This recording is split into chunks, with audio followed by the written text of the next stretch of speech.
Once upon a time, in a small town with bright blue skies and tall green trees, there was a little boy named Oliver. Oliver was a happy boy with curly brown hair and big, curious eyes. Every morning, he put on his favorite red shoes and ran to the park near his house. This was his favorite place in the whole wide world.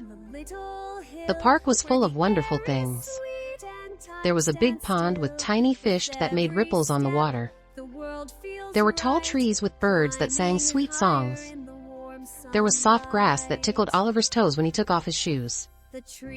But best of all, there were flowers. So many flowers. Red ones, yellow ones, purple ones, blue ones. Some were as small as Oliver's pinky finger, and some were as big as his hands.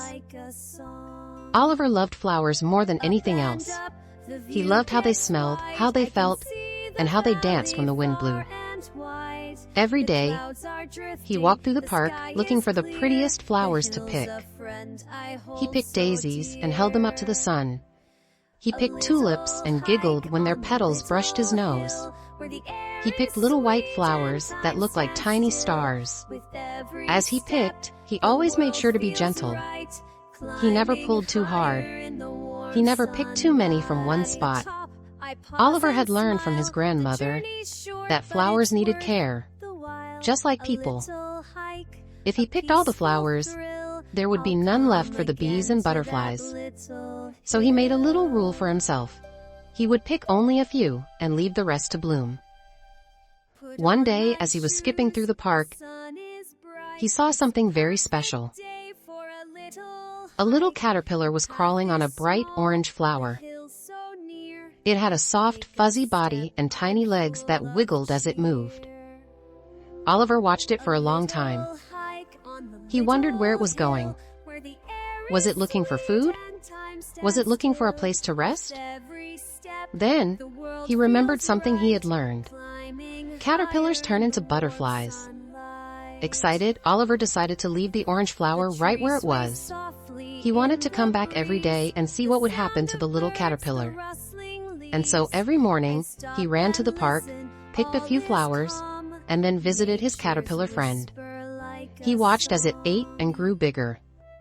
He watched as it curled up in a little cocoon. And then one day, when he came back, the caterpillar was gone. But in its place, a beautiful butterfly was flapping its wings. It was blue and purple, and its wings shimmered in the sunlight. Oliver laughed with joy. He watched the butterfly flutter up, up, up into the sky. He felt happy knowing that because he had left the flower, the caterpillar had a safe home to grow. That day, Oliver picked a single flower, a small pink one, and took it home to show his grandmother.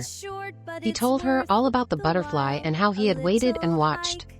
His grandmother smiled and said, "That is the magic of nature, my dear." From that day on, Oliver still picked flowers, but he also looked closely at each one.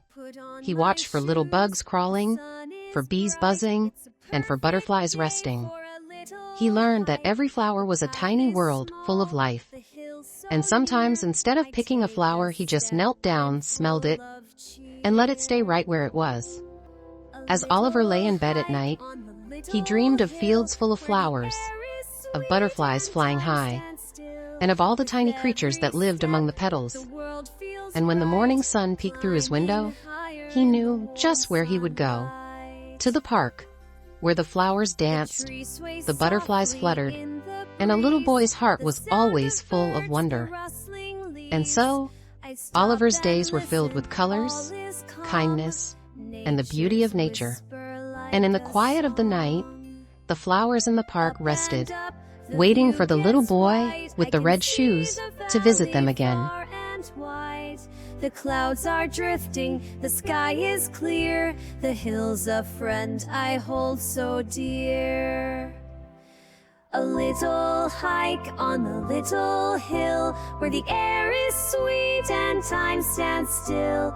With every step, the world feels right, climbing higher in the warm sunlight. At the top, I pause and smile, the journey's short, but it's worth the while. A little hike, a peaceful thrill, I'll come again to that little hill.